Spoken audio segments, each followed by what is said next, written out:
So the best day of the week is finally here. Rabbi Manis Friedman is with us. I'm not even doing the Russian portion of it anymore. Everybody knows that this is the time we get some wisdom, hope, and inspiration from Rabbi Manis Friedman on the Rosa Radio.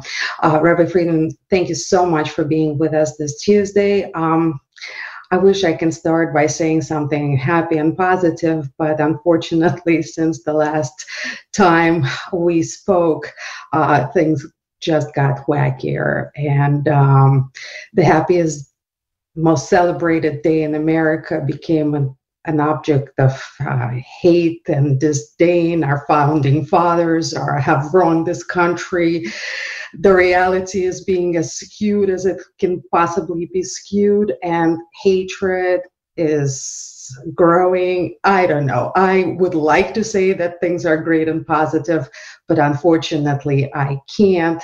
So let's please continue with what we started last week, and word of advice of how to be sane, positive, kind, keep our sanity and common sense in this situation. So you cut me off before I could ask, what's the good news? Because you knew I was going to ask that, right? Yeah. The good news is that the evil is so crazy. When evil is crazy, it's not as scary as when it's serious. You know, a serious evil with a philosophy, with a purpose, with a plan, that could last 70 years. This craziness can't last a weekend. So yes, Columbus has collapsed, has been brought down. Nebuch. Very sad. I want to start with a Torah thought. Before the previous Rebbe left Russia in 1940, he quoted the Alter Rebbe. The Alter Rebbe, who started Chabad 200 years ago, 250 years ago, responded to the question that people were asking: how come those who live in America,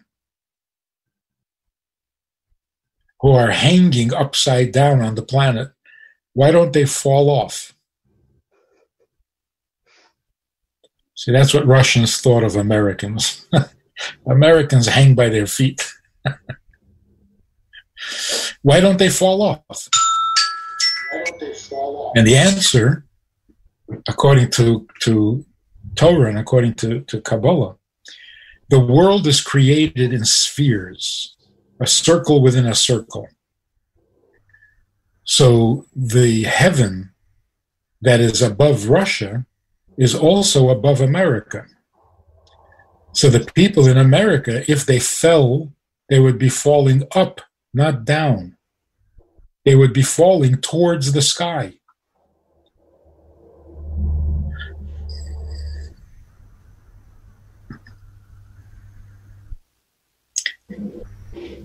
So what the Rebbe was saying in anticipation of going to America, the Rebbe was saying, will Judaism work in America? In Russia, Judaism was fantastic. Despite all the oppression and despite all the attempts to crush it, Judaism is alive and well in Russia. But in America, everything's upside down. In America, all you do is fall. So the Rebbe said, in America, you have the same heaven as you have in Russia. So Yiddishkeit, Judaism, holiness will thrive in America as well. America has a heaven, just like every place else. And so he came to America and proved his assumption. So here we are on the radio after July 4th, when nobody else appreciates America, we do. We appreciate America. Because we can be on the radio talking about Judaism and about God and about Jewish things. And the interest is even growing because of all this craziness. The interest in eternal values and something stable and something sane is now become a desperate need. Because this craziness is proving the truth of the truth. Because look what happens without it. It's 100% true, because actually some of the things that we have received, some of the letters into our mailbox, radio mailbox that we have received over the week are exactly what you're saying. For instance, one from Yana she says, about a month ago, without trying, I became a different person. I was always very liberal and an atheist. And about a month ago, I made a 180 turn. I wonder if there are more people out there experiencing the same change. I am sure there are. I mean, how can you avoid it? How can you miss it? Look, the world has become much better as a result of the virus and lockdown. It has. People have become healthier. People have become wiser. It's true. And these riots and the return of the virus is not going to change that. You don't go backwards. Once you've matured, you don't go back. But all this noise, all this distraction is taking our minds away from where it should be. It should be on how much better the world is today. The rest is just noise. It's still, you can't help but wonder who wants to create this chaos, who needs it. It keeps on happening. I mean, I see a huge parallel of what's happening today as it was happening during the Holocaust, during the World War II. Same tactics, same ideas, same goals. Create chaos, skew the reality, use marketing tools, media to create same thing. Very, very similar things are happening today. So the question is, who's behind it? It's a very good question. The other question is, will it succeed? Can it succeed? Are the circumstances the same? Whatever it is that made it successful then, are we in the same position? Are we in the same circumstances that it could succeed again? The fact that people are trying, okay, there have always been bad people who try. Question is, what enables them to succeed? Like in Germany or in the Soviet Union. What made it successful? As successful as it was. Short-lived, but it caught everybody's attention. The guy said, this comedian said, World War II. I'm sure you've heard about it. It was in all the papers. Yeah, it made quite a noise for a short-lived reality. I don't think the circumstances are the same. And I know we always say that, hoping for the best. No, it can't work now. Not in Germany. Germans are so enlightened. That was wishful thinking. But what are the circumstances? And if there was a chance for all this chaos making to succeed, I think Corona derailed it. It didn't help them. It worked against them. Because with people sitting at home, different dynamic, different reality. So the good and the evil are fighting each other.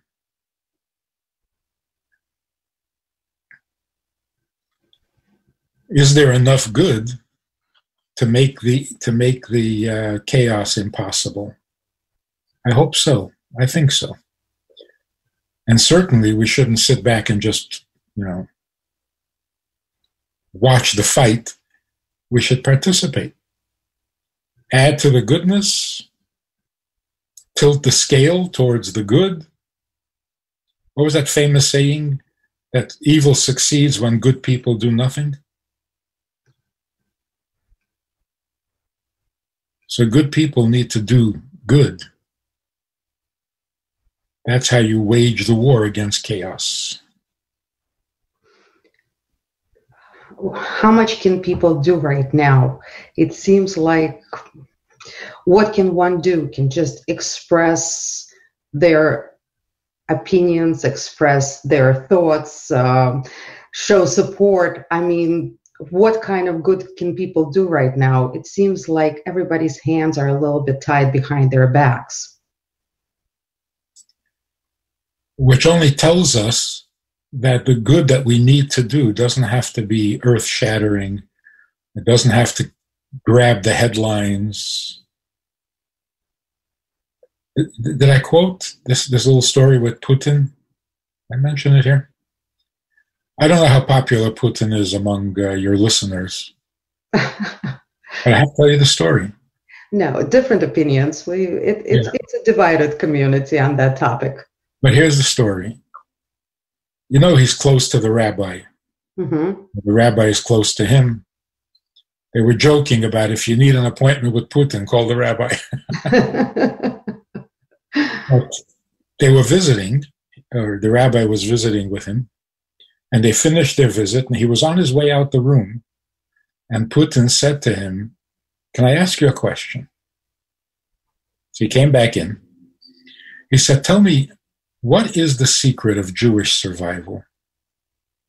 How come the Jews are still Jewish? And other cultures, other nations, they're gone?" He was talking even within the Soviet Union. So the rabbi was very, very smart. And he turned it around and he said, "Do you have a theory about it?" And Putin said, "I've been thinking about it a lot," which is already good news. I've been thinking about it a lot, and I came to the conclusion that the others depended on things that were temporary. Money, army, weapons. But the Jews depend on things that are permanent. On the Torah, on family, and on the rabbis.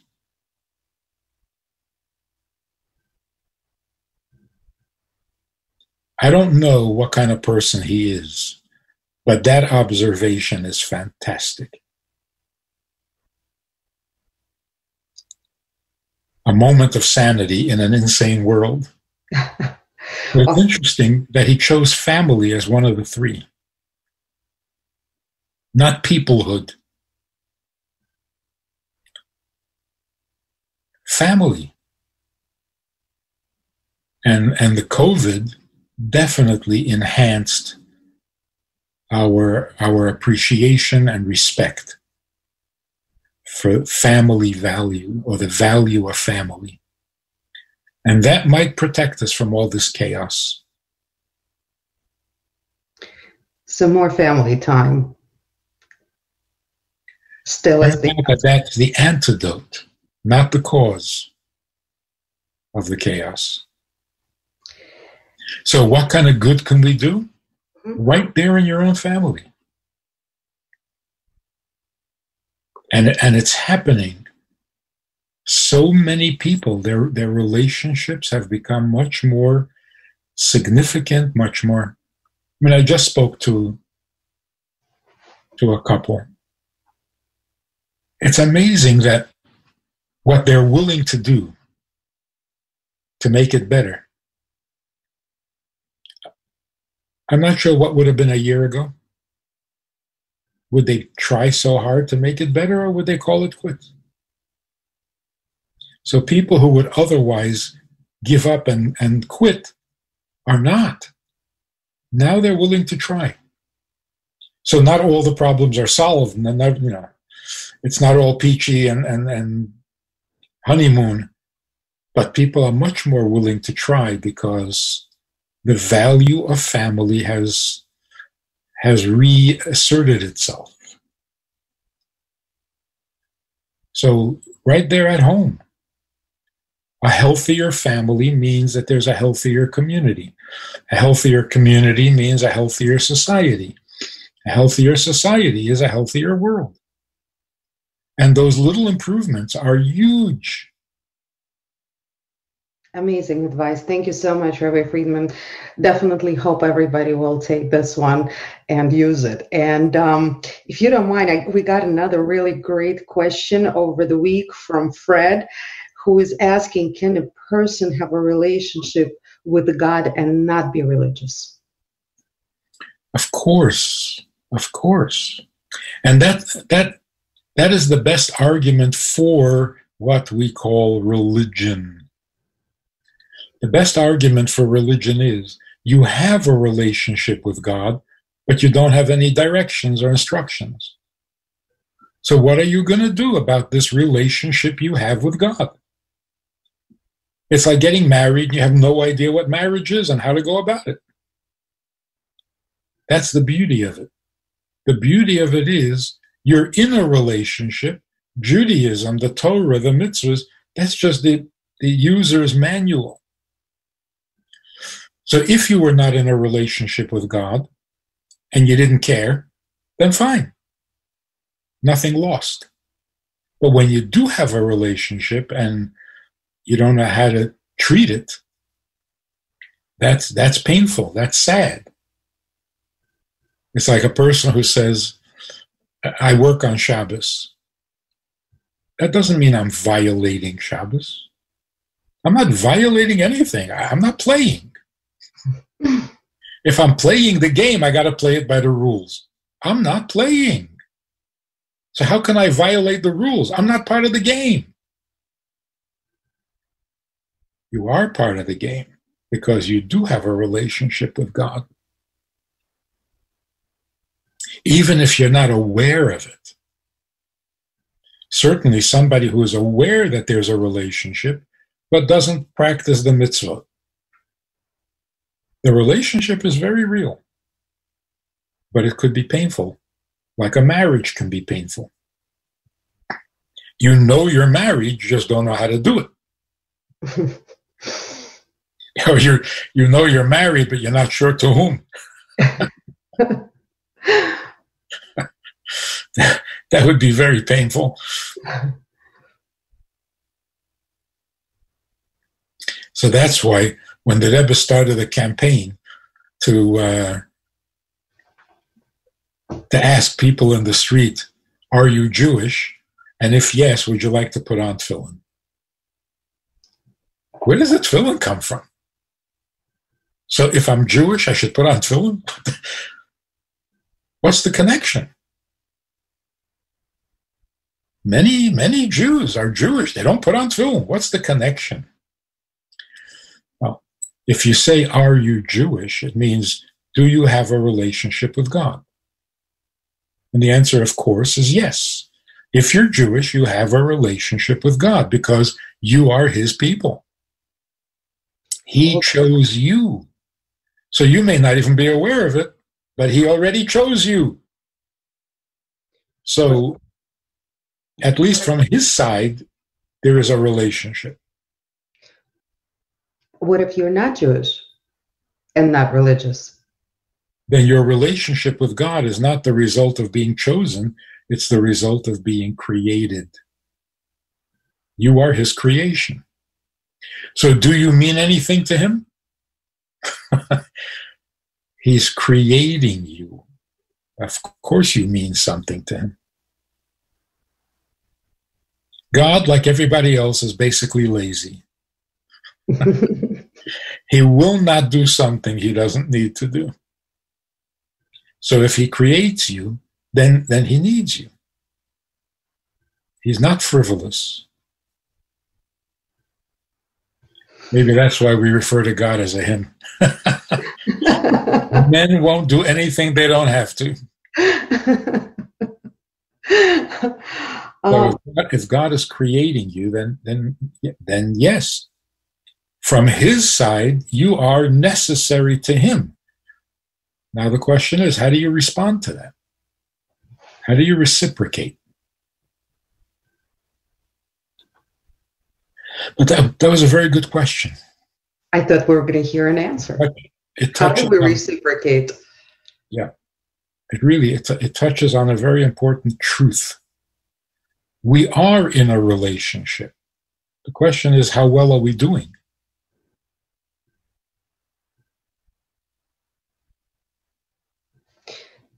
Actually, another great question came in. I don't know. This week has been definitely had a theme going on, and we had one from Alana. I never wanted God in my life, but I do now. How do I go about finding that relationship? We actually have a question on that. This is so. It's beautiful. I never wanted God in my life, but now I do. Now I was speaking to a Jewish boy. Hadn't seen him in a long time. I said, "What's happening? What's new?" He says, "Oh, I became a Buddhist." I said, "Mazel tov, mazel tov, very nice." I said, "Why did you become a Buddhist?" He says, "Because I wanted to get closer to God." Which is so amazing. Secular kid raised without, wants to get closer to God. So we were both in a hurry in the airport. We didn't have time for a long conversation. So I said to him, "You wanted to get closer to God, but were you invited? Does he want you any closer? Are you a little too close? He wants you to back off? What do you mean you want to get closer to God? That's it? Open door policy? Anybody who wants can get closer to him?" He was stunned. He had never thought about it. To want to get closer to God by being a Buddhist is such a contradiction. In Buddhism, you can't get closer to God. You can't. God is bliss, nirvana. He doesn't need you any closer. He didn't invite you to get closer. What you can do is, if you want and you train, you can become as blissful and as content as he is. But you're not getting closer to him. That's not even part of the script. This notion of getting closer to God is a uniquely, exclusively Jewish idea. In Christianity, you don't get closer to God. He saves you. He does for you. You don't get closer. Only in Judaism. But in order to get closer, you need to be invited. If God didn't ask for closeness and you want to get closer, you're either a nudnik, a pest, or a stalker. You want to get closer, but he doesn't want you any closer. The whole point of Judaism, God came down to Mount Sinai, which means he's looking for closeness. It's not okay to get closer. It's absolutely essential to him. And that's why we can't get over the fact that God came looking for Avram, the first Jew. He was living in Mesopotamia, minding his own business, and God came to him and said, come to my land and we'll start a great teaching and a great future. Your children will be the chosen. God came looking for him. And then God comes to Egypt to take us out of slavery. He initiated it. He said, wait, I need you. Why are you serving Pharaoh? So the whole point of Judaism, before it became a religion, the whole point of Judaism is God wants closeness. So he gathered us at Mount Sinai to tell us how that closeness can happen. So all of the commandments are God's need for that closeness. So imagine Christianity comes along and says, those commandments, they're canceled. He doesn't need it. Well, if he doesn't need it, then there goes our closeness. It's not good news that he doesn't need it. It's not that he doesn't need it. By saying the commandments are no longer necessary, you're saying God doesn't need closeness. He'll forgive you and he'll save you, and that's it. Where's the closeness? What are you doing for him to bring you closer to him? It's become a one-way street. He'll do for you, and that's the end of the subject. And you'll live happily ever after.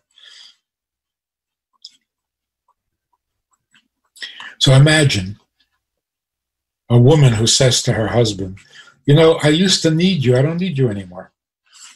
This is good news? Absolutely not.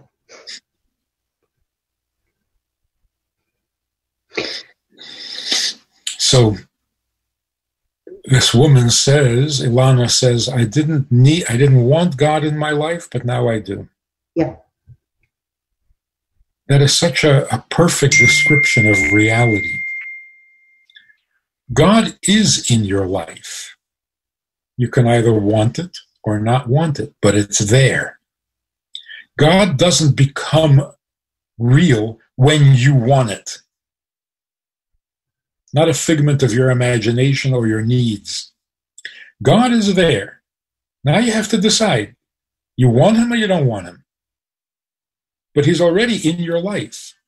And the proof is you're alive. You exist. Means God is in your life. So it's such a perfect, intuitive, instinctive realization. This is not the result of studying a lot of Torah. Without any study, she knows God has been there, but I've never wanted him. Now I want him. So as soon as she wants him, he is there? He's always been there. But now he feels a little more welcome. The relationship is warming up. But he was always there.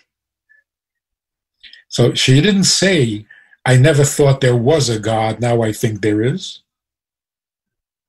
No. Until now, I didn't want him. Him. The God who already exists. Who maybe wants me, but I never wanted him. Now I do.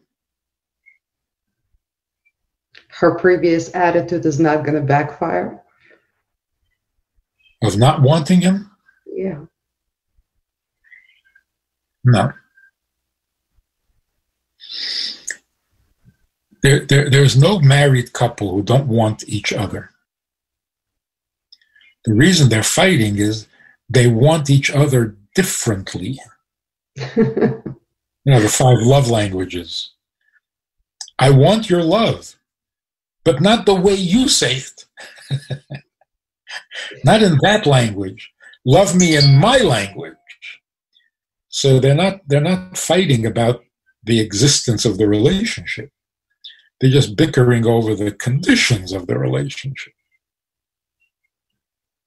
But nobody would rather be without a relationship. That's suicidal.